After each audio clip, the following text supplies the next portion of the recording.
Hoy vamos a aprender un poco lo que son las cargas térmicas con sus respectivas ecuaciones. Vamos a entender para qué se usa cada ecuación y de dónde vienen estas. Tengamos en cuenta que estas ecuaciones son simplificadas, ya que para proyectos más complejos tendremos ecuaciones con mucho más cálculos y que tendrán mucha más precisión. Sin embargo, estas ecuaciones, estos factores como el CLTD y el CLF vienen tabulados y se obtienen de la RAE, que es la normativa americana. A continuación vamos a ver un pequeño resumen de cómo se utilizan y qué tiene que ser cada uno. El factor CLTD, en sus siglas en inglés, que es Cold and Low Temperature Difference, se explica que es la transferencia de calor. Entonces, vamos a verlo a continuación con un ejemplo muy preciso. Y el CLF es la transferencia de radiación. Como podemos ver en este mapita, tenemos que la transferencia de calor se da, y la transferencia de calor y la de radiación se da solamente en las superficies exteriores, que sería en una casa, serían las paredes, las puertas, los techos y los vidrios. Igual manera tenemos que los vidrios tienen lo que es la radiación.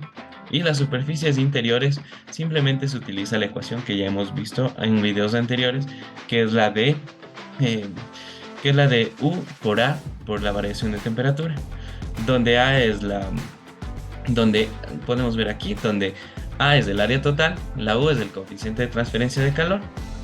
Entonces, vamos a ver un poquito en un ejemplo muy preciso. O sea, podemos ver que existen cristales, que en los cristales, como explicamos anteriormente, se usa el CLF, que es de la radiación, ya que entran los rayos solares directamente al interior de la casa.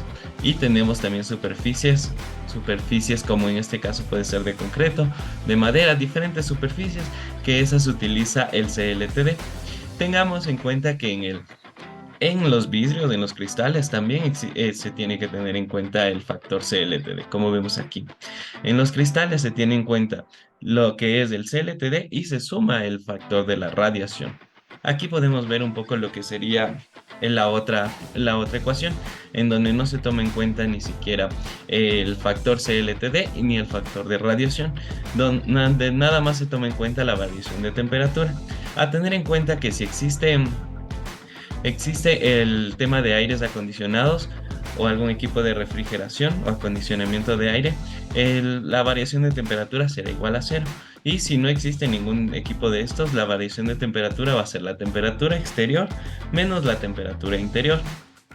Podemos ver aquí un poquito donde, por ejemplo, en esta puerta no existiría, se tendría que nomás utilizar la ecuación que hemos visto de variación de temperatura. Y, por ejemplo, en esta zona donde existen ventanales, se utiliza el factor de radiación sumado al factor de transferencia de calor.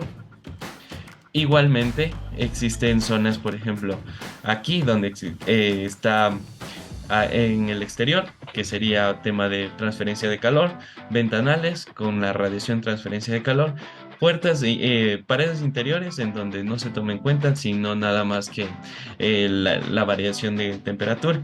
Si tengamos en cuenta si hubiera un aire acondicionado en esta zona, también se tomaría en cuenta, si estamos calculando para esta zona y un aire estaría en esta zona, la variación de temperatura sería igual a cero. Gracias.